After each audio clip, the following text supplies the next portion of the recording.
welcome to the Common Gear podcast. We are back after we didn't take a hiatus, but we didn't actually get the video up from last week when Laura and I met and talked about a variety of different vehicles that went up for sale over the past couple of days. So, as you know, each week we look at some significant or notable sales on the popular digital auction platforms. And this week we are looking at a new segment we haven't really spent too much time with, and that is the new luxury slash performance grade SUVs and pickups. So these are a series of trucks that go for a lot of money. And despite having incredible ability, you probably wouldn't use any of them for their intended purpose. So with that said, you guys had a chance to look at what we sent over earlier? Yeah, we took a peek. Okay. John, I'm gonna share. Yeah, I will give you the permission, Jeff. Here, stand by. Jeff, there's some interesting ones, and I was saying to John before you joined, there's one that I'm definitely going to be a little bit biased on, of course. But it's kind of a fun little list for tonight, and I don't know a lot about a couple of them though. I will say. I think we'll all learn a little bit.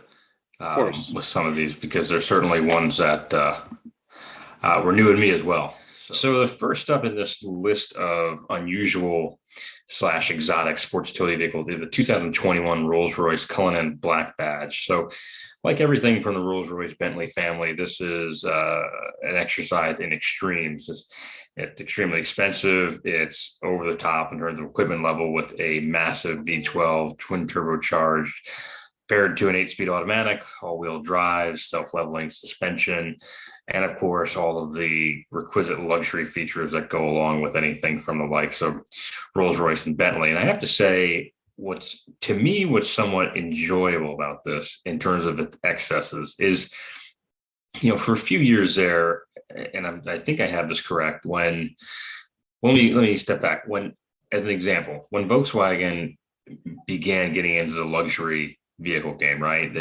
I can't remember if they had a play in the Rolls-Royce Bentley family, but obviously they own Lamborghini, and they began kind of filtering some exotica into their lineup. So I think about the Phaeton, right, which was an attempt to move Volkswagen upmarket in a significant way, and that car kind of failed, right? It was potentially very well built, but it really wasn't received all that well. I don't think luxury buyers were quite ready for something like that from Volkswagen, despite how novel it was and how much it pushed the envelope. But when Rolls-Royce builds something like this, I memean, it looks like nothing else on the road. I really dig it, because it feels like so often, as I've griped about with some of the sports cars we've reviewed, they're kind of anonymous, right? They all have very aggressive styling. They're all obviously they look like a sports car, but they all kind of look the same. What I love about this is, this is how I'd expect a Rolls-Royce SUV to look. The front end is, it's exactly as you'd expect, with that massive upright grille, with just the wheels are that actually fill the wheel wells, despite the wheel wells being massive. Every time Rolls-Royce or Bentley builds a car, you're sort of amazed at how well it comes together. And in the case of something like this, where it's really their first shot out of the gate, I think they built something that looks like what you'd expect a Rolls-Royce SUV to look like. And of course, the interior is just ridiculously high end. Materials are exceptional. Again, a lot of times I think even with something like the notch below this, the Cayennes and the Land Cruisers, things like that, you kind of always are a little bit let down by the interior relative to the cost to buy it. And in the case of the Rolls-Royce, absolutely not. It looks exactly as high end as you'd expect. So I don't really have a gauge for if this was a fair price. Look at this, $455,000 was the MSRP when it was sold new not that long ago. So the buyer this round got a nice discount. So I don't know. This is just an exercise in excess, and for that reason, I kind of love it. Even though I can think of a million other things I'd rather buy before buying one of these, but I kind of dig it. What about you guys? John? Yeah, I mean, it's It's bonkers. I mean, it's what you'd expect Rolls-Royce's first SUV to be, just from the fit and finish to the styling to the huge twin turbo V12, the 8-speed auto. I believe it has like a satellite adjusted transmission. I believe I was looking at the comments and Bring a Trailer. It's completely insane. It's over the top, but it's also, somewhat beautiful at the same time in a Rolls-Royce sort of way. Yeah, I mean, it's also crazy that we talked about this. It's $100,000, almost $100,000 down from the sticker price. It was a suggested retail price of 445,000, and it went for 354 last month on Bring a Trailer. Love the color.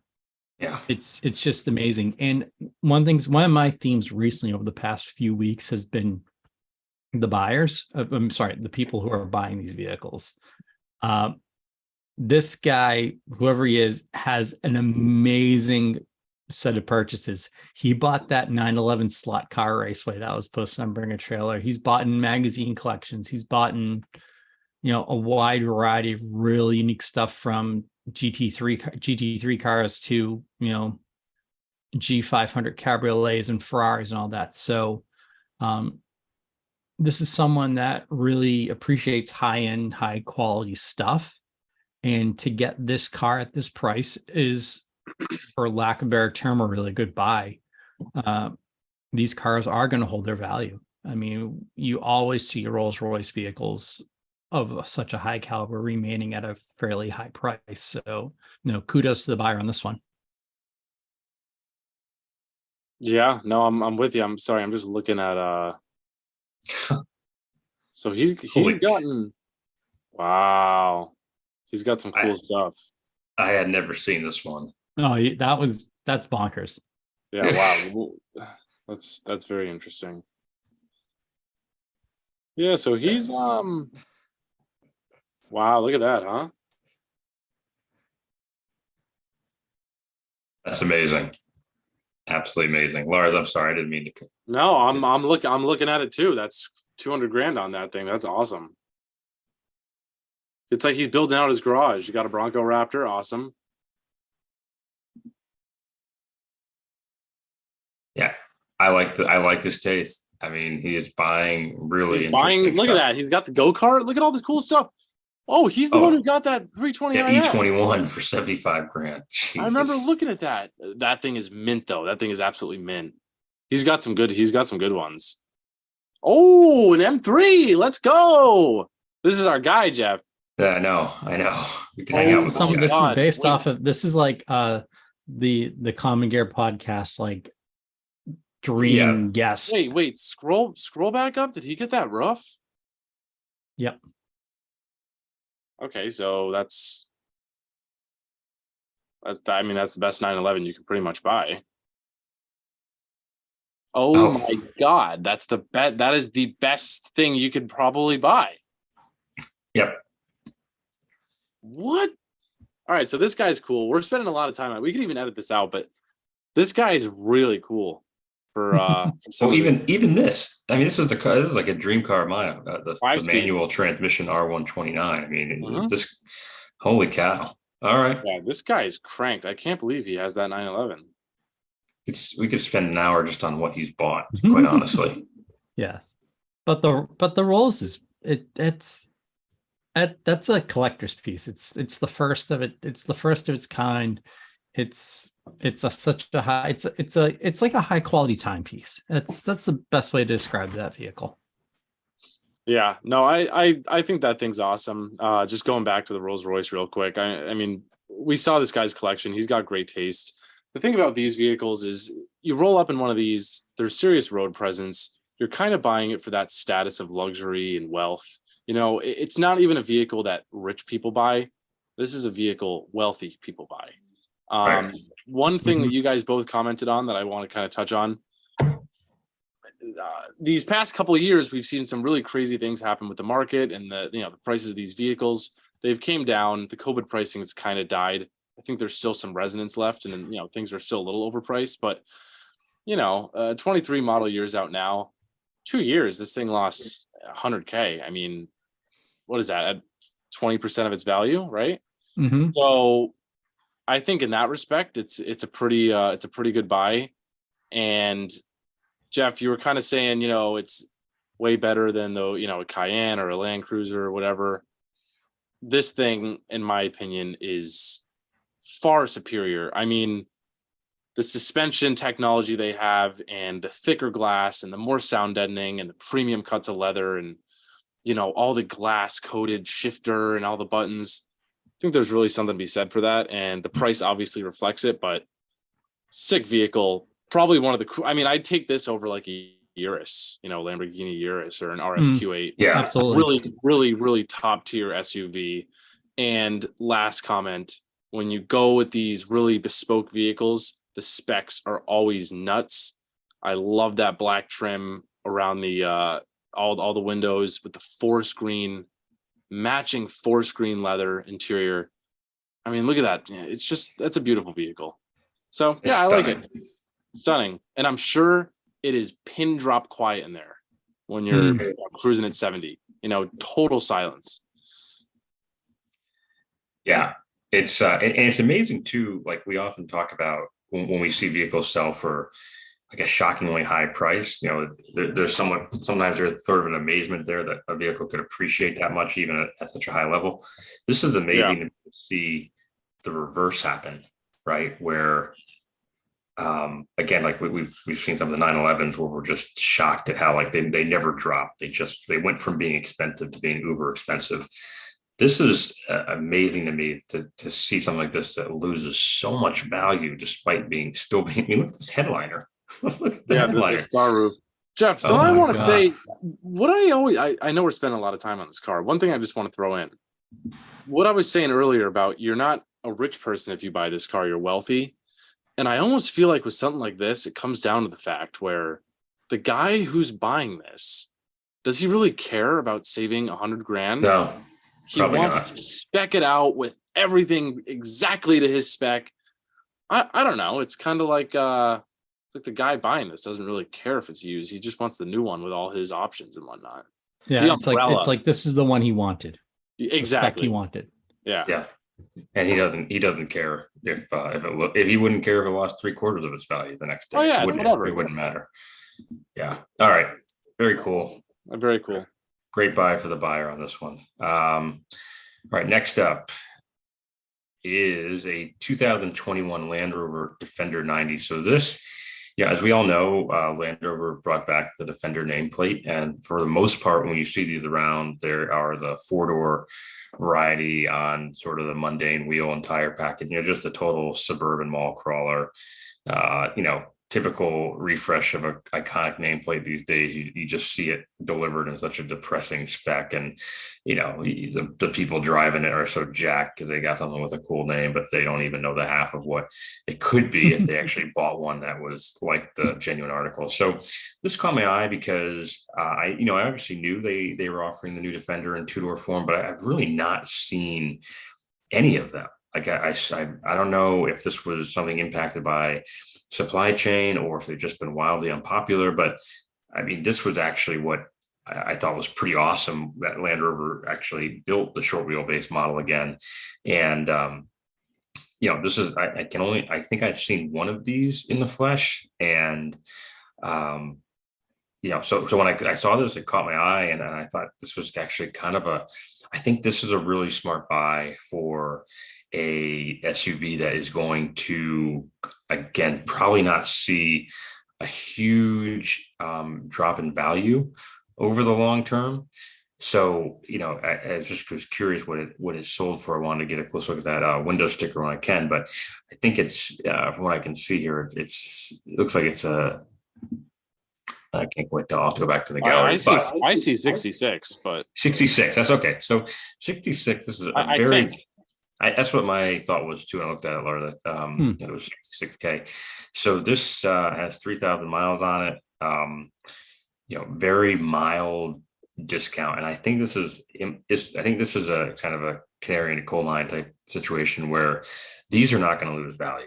Like, this is the reason everyone was hoping the Defender nameplate would come back. And you know, if this just had a more aggressive set of tires and some steel wheels, it would look absolutely ridiculous. In fact, if I were the owner just selling it, I would do that before I listed it, because I would probably buy myself another 10 to 15K in a sale price just on the appearance factor alone. That's sort of the only thing that lets this one down. But I think, you know, if I could justify owning one of these, I would absolutely consider buying one, just because I think it's one of those new vehicles that is not going to lose value. It's iconic in the right ways. It's what a Defender was always supposed to be. And it's sort of like I don't know what you call it, like a distraction, right? So while everybody is buying the mundane four-door to basically justify Land Rover's expense in making this thing at a low value, you know, the smart buyer is buying one of these, right? And I don't know if they're selling well. I don't know if there's a backlog or if there's a waiting list for these things. I really don't know much about them in terms of how it's been received, but I think anytime you buy the short wheelbase version of an iconic SUV, you're looking at a very smart investment. And this my guess is this will look like really a great buy within 2 to 3 years. I'm mixed emotions on this. I'm not as high as you are, Jeff. Like, I love old Defenders. I think Defender 9 did the coolest things in the world. It's great they brought the name back. I think that this two-door is cool, but part of me feels like I'm looking at like a inflated mini Countryman here in a little bit. And I'm still like, that's pretty lethal, John. that is kind of lethal. And I apologize for my cruelty. Maybe it's my lack of sleep over the past few weeks, but it's my, like, I like, it's almost like they're trying to take like a mall crawler and give it a little of that old Defender 90 flavor to it. Like, I want to like this, but I just, my heart isn't in it. Like, I think it's cool. It's, you know, it's a really good buy from the price standpoint right now. But what's going to happen 5-6 years from now with this vehicle? You know, are these going to be, are they going to just drop in regards to price?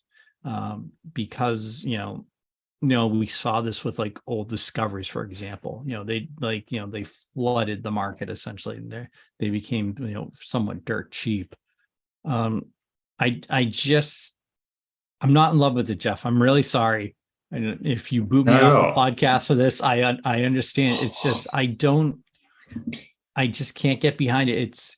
It's, you know, when I think Defender, I think tough and boxy, and this, you know, as I said, it kind of has a little bloated look to it, and it doesn't have that uniqueness. Doesn't have that specialness to us. It's close. It's almost it's halfway there, but it's not there. So I just feel like this is something that you're gonna see in 5 years' time for like 25 grand or something like that. Unless like the two, I don't know how many two doors they made, unless it's like the two door, but like the run of the mill four door, I picture these just being 25 grand every day, you know, but we'll see what happens to the two door. So that's where I stand on this vehicle. Yeah, well, I will kind of agree with John. I don't hate it that much, but it doesn't necessarily resonate with me when I see a nice built up. That's also another thing that, Jeff, you said. I'm going to kind of highlight some of your points because I agree with a lot of them. This thing's on stockies. Are you shitting me? This thing's on freaking all seasons right now. So you throw some 35s on there. Okay, here's some real. If you've ever been behind one of these things in traffic, the control arms and the whole suspension assembly is thick. That diff cover is thick. This thing, you lock up the rears, lock up the fronts, put it in 4-low. You got 35s on there. You know, maybe you do some sway bars. That thing is going to be lethal. It's going to be disgusting. It's going to be very capable on and off road. One thing that you guys also touched on that I want to kind of highlight more, it actually held value pretty decently, in my opinion. Now, we always see these Rover products dropping so hard. the classic like Range Rover that's 160K MSRP, 3 years, 4 years, 5 years later, you're picking that thing up for like 40 grand. It's crazy. It's like a 300% reduction. This one, I think it's going to hold its value a little bit better. Jeff, I agree with you. I've only seen like probably 4 or 5 of these. I mean, I've seen a handful, but not as many as you'd think. It's not like a Jeep Wrangler, that's for sure. But again, back to John's point to wrap up my little spiel, it doesn't necessarily, I mean, it's really cool, but I don't know if it resonates. If I see it and I'm like, damn. Also, last comment. Recently, through the dealership, we had a highly spec'd, so I don't know exactly what it was. It's a supercharged V8 5-liter Range Rover Sport. I don't know what the model is though. Really cool, really fast, but it the interior, all the buttons, all the little dials didn't really blow me away. It really wasn't that great. Really didn't impress me at all. So I don't know. Who am I to judge though? It's a nice car. I'll finish it there. I'll say this, and I'll try to word it this way. It's almost like when they designed the Bronco, they got it. When they designed this, they kind of got it. Yeah, I'll be honest, man. I think I'd take a freaking Badlands Bronco with the Sasquatch package over this puppy. I'm trying to be nice to John because he's had a tough couple of weeks, and so maybe he's just not himself. And because I just think I heard him defend the god awful Bronco as far as I'm talking about styling, Jeff. We're talking about styling, one, man. You drive one with that 270. We're talking about styling, Jeff. We're not talking about.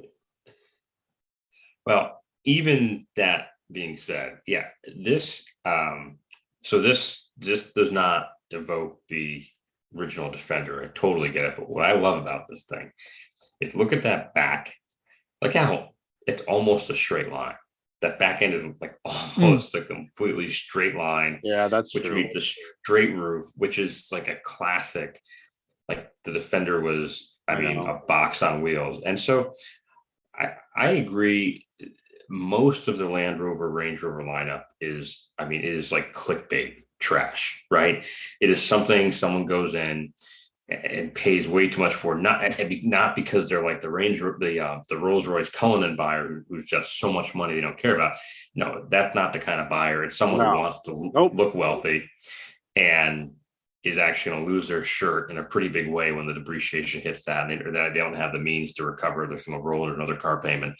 Like that's the Range Rover buyer these days. So a lot of their lineup is trash, and it's kind of meant for, it's meant for people fitting that demo. So Lars, to your point, the fact that this one hasn't, like the value hasn't dropped like a rock, I think is indicative of the fact that right now people are kind of like saying, I think the Defender in 2-door short wheelbase form is better than most of the other stuff Land Rover is making right now. And therefore, we're going to hold the value a steady at least to see if this thing continues to become an item. And I agree with you, Grover, that it's really, you don't know. Like you could look incredibly foolish for having spent $60K on this thing when it wasn't brand new. But I don't think we're going to know for sure until 3 to 4 years out when everyone, like when those 4-door Defenders all become, wholesaled and they're sitting at the corner used car lot, buy here, pay here. Once those are all weeded out, are these still being kind of cared for by enthusiasts, right? They're not going down that slippery slope of deferred maintenance because the enthusiast market is saying, nope, these are special. We're going to take care of them. We're going to protect them. I think that's a lot of times what happens. Like the enthusiast market kind of steps in and says, no, these aren't going to go down that path of becoming just absolute boat anchors value. That is a good point, Jeff. And that I feel like with something like this, there's going to be that enthusiast market that kind of props these cars up. Yeah. Or the 2 doors up. So, but it remains to be seen. I think people are a little bit gun shy with Land Rover products because it doesn't really happen that much anymore, right? They haven't really made anything in the last 10 years that has become an item. Like all their stuff, no matter how good it was when it was brand new, becomes that like absolute depreciating asset that no one wants to touch after it's got 5,000-10,000 miles on it. So remains to be seen. I think it could be a winner, but it's definitely a 50-50 call at this point. Last comment, real quick. Got to throw it in. Sure. Jeff, if you in 30 seconds or less, you spent a summer day, one full summer day with a Bronco 2.7 twin turbo V6 right out of the F-150, doors off, roof back, you would get out and say, all right, Larson, you were right. It's awesome. Okay. That's okay. That's it. No, I know Jeff and the Land Rover is more his thing. Trust me, you would. But Lars, I've never seen one. All you people all guys like you are selling are the crummy rental car spec Broncos that the soccer moms are driving. That's all I see. So put a few more of those Raptors in the street, and maybe I'll feel different. All right. Next car. All right, final listing. Whoa. 2022 Dodge, Ram brand, Dodge Ram, whatever. 1500 TRX crew cab. This thing pulled 90K, and it's not the only one that's done this. Got 2,000 miles on it. These things, I mean, this is one of those trucks that I didn't really see coming. And yet now whenever they pop up, there are so many people who want to buy them. And I mean, the spec list is incredible. I mean, the suspension is beautiful. I mean, it's a very high-end Bilstein suspension with independent reservoirs at each corner. I mean, it's just built to the hilt. It's got a supercharged Hemi V8. I kind of what I interpret this as, this is sort of Ram's answer to the Raptor. But what's crazy about this to me is, like, from a marketing standpoint, like, I feel like Ford really got the Raptor out in front of everyone. Like, everyone knew the Raptor was coming. Everyone, like the road test editors all had Raptors. People were driving those things through the desert off the sand dunes well before they're available to the general public. And my big mystery with the TRX is, I mean, on paper, it sounds like it should be as good or as capable, if not more so, than the Lightning, but I've seen so much less about it. Like, I just don't really. I mean, I feel like folks are like, Ford has done a great job with the whole Raptor lineup. Like, to Lars, to your point, now they have the Bronco, and like, I see a lot about it. I see a lot of people road testing it. I see a lot of people writing about the fact that every Raptor is just, over the top in the best ways. Whereas the TRX, which certainly looks like it's got all the goods and then some, I just don't really know a whole lot about them. But clearly the buyers, know these are special trucks, because, again, if you go back through Bring a Trailer, a lot of them are consistently selling for 80, 90. I mean, I know there's even one that did clear 100K a few months ago. And as you can see here, this is another truck that has really not had much in the way of depreciation, even with 2,000 miles put on the clock, which, by collector standard may as well be, 100,000 miles. So it's a lot of miles for a vehicle that is being bought as an investment piece.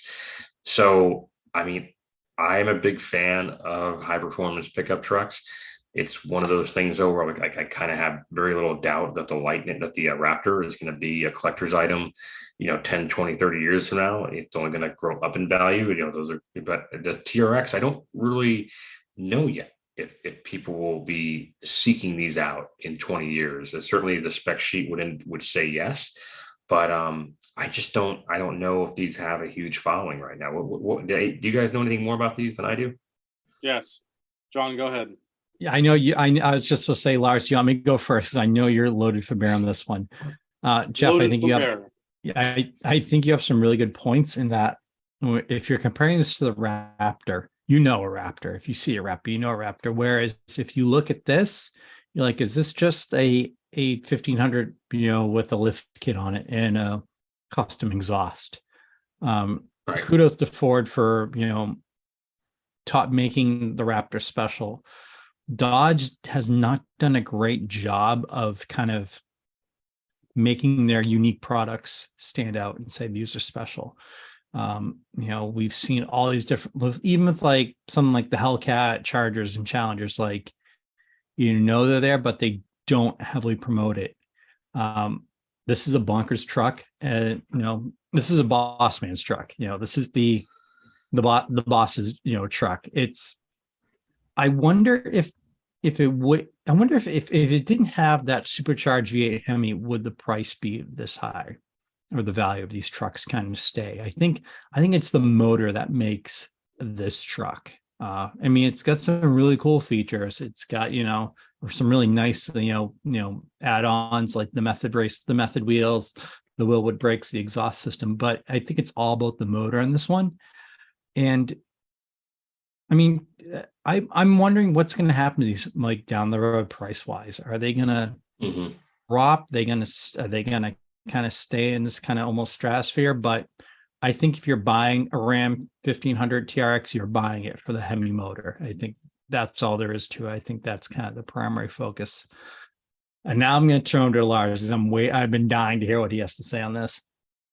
Okay, so I personally hate the vehicle.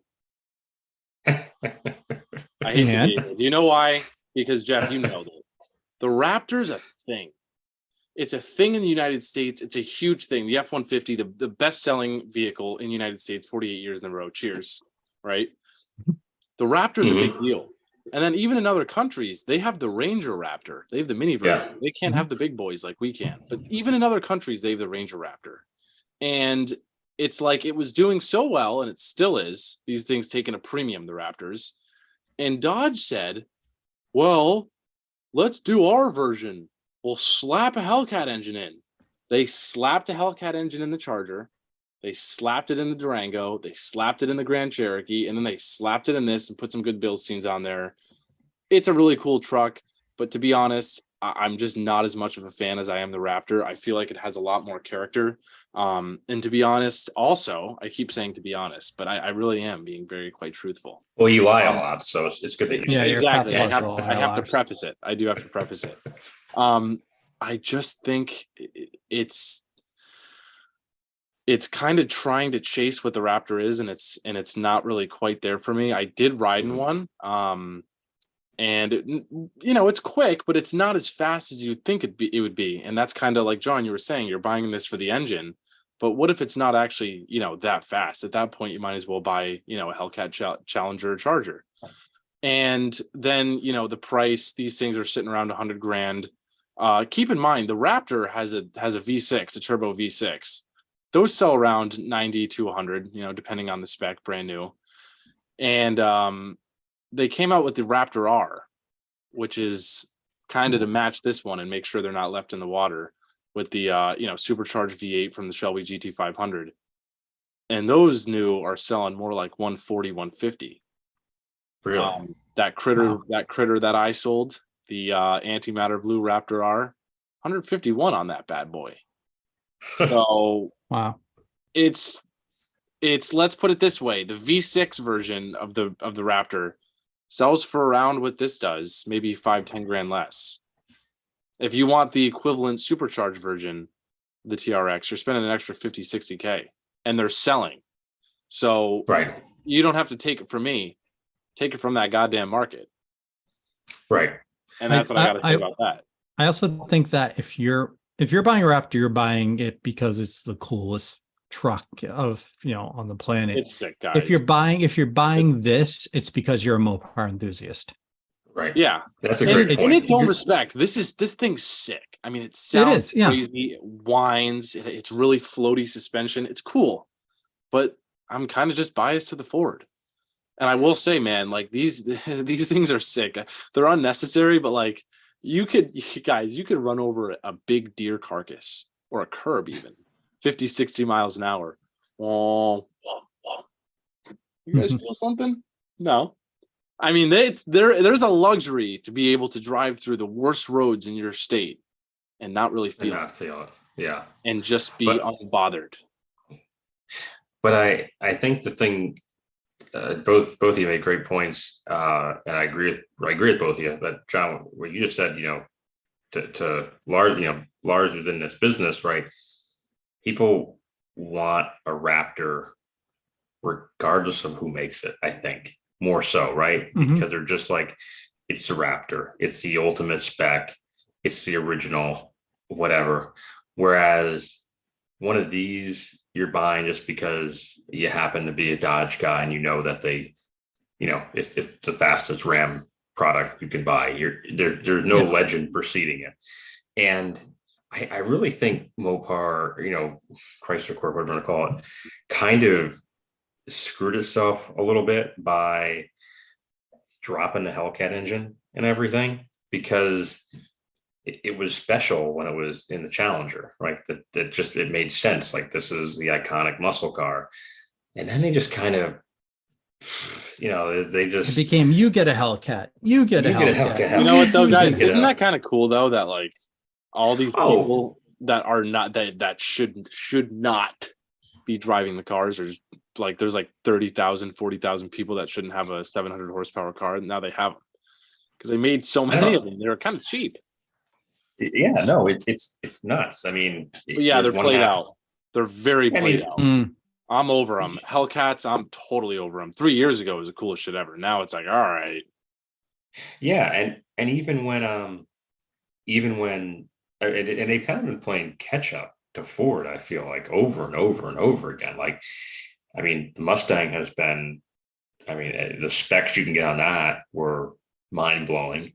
And I felt like the Challenger was maybe not playing catch up, but was definitely always maybe a step or two behind. But then, it got really, I think right now they've come out with a Wrangler that has, I think the Wrangler you can get with Hellcat engine now. I think there's some spec of the Wrangler that was meant to play. It's the 392. It's the 392, the NA one. So, but you can, in response to the Bronco being offered in Raptor format. They're making up for it by giving you power for a similar price.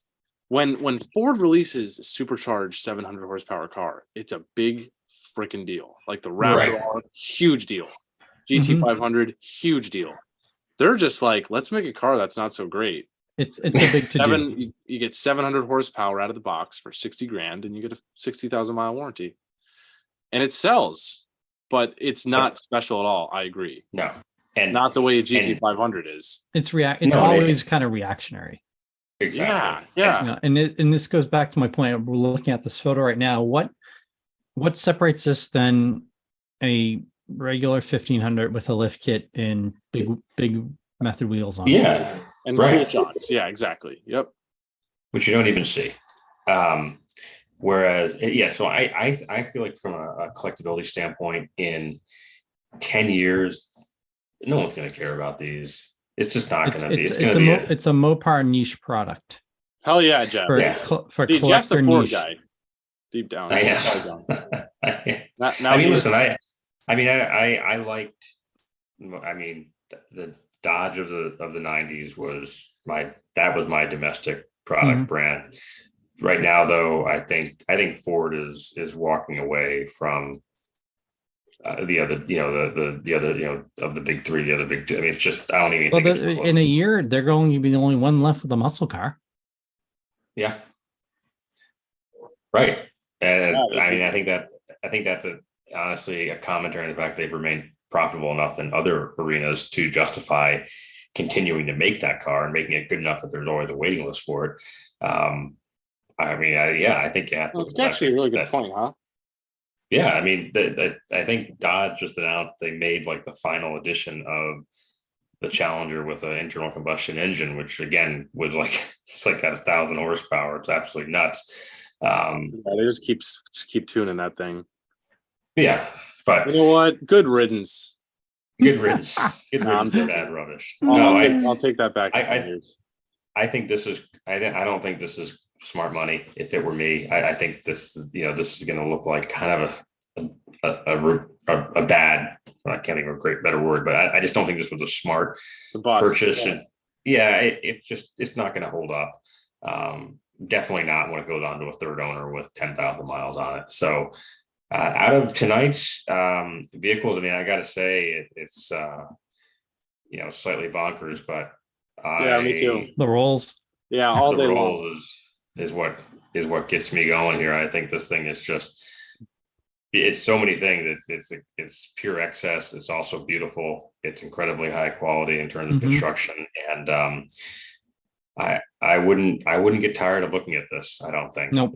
No. just driving around. It's all those, and it's a $300 oil change on top of it. So it really just seals it up. No, that's the one. Great spec, great car. And it'd be sick. I would just, if I was that guy with the money, I would just run this thing into the ground. $30,000 service, whatever, write it up. I get 300K out of this thing. Yeah, put a this thing's probably an absolute junk box at 100K.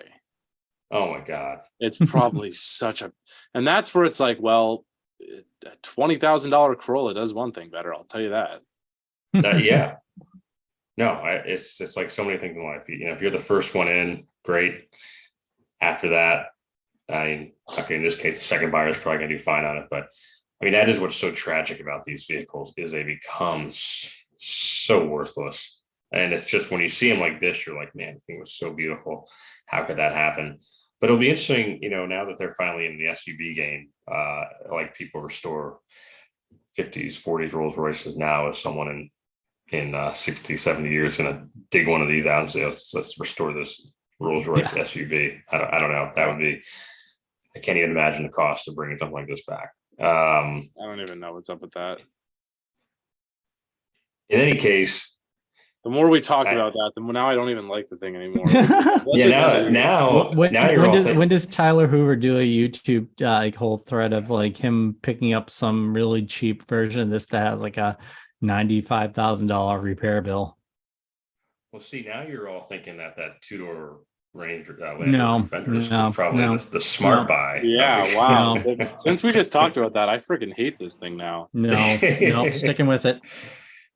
Yeah, I think so. All right, gentlemen, this was a fun one. John, thanks for joining us. I know, congrats again. You got a lot going on. I appreciate you being here. And we'll be back next week. I got to say, I like this mix. We'll look for something. That was our longest episode yet.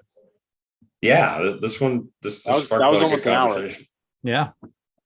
But thanks everyone for watching. It's been the commongear.com podcast where we discuss 3 notable auction sales each week. And we'll be back again next week with another selection. And be sure to check out the commongear.com for all your vehicle records, digitization, and project management needs. So thanks for checking us out, and we'll see you back here next Wednesday. Cheers, guys. Thanks, guys.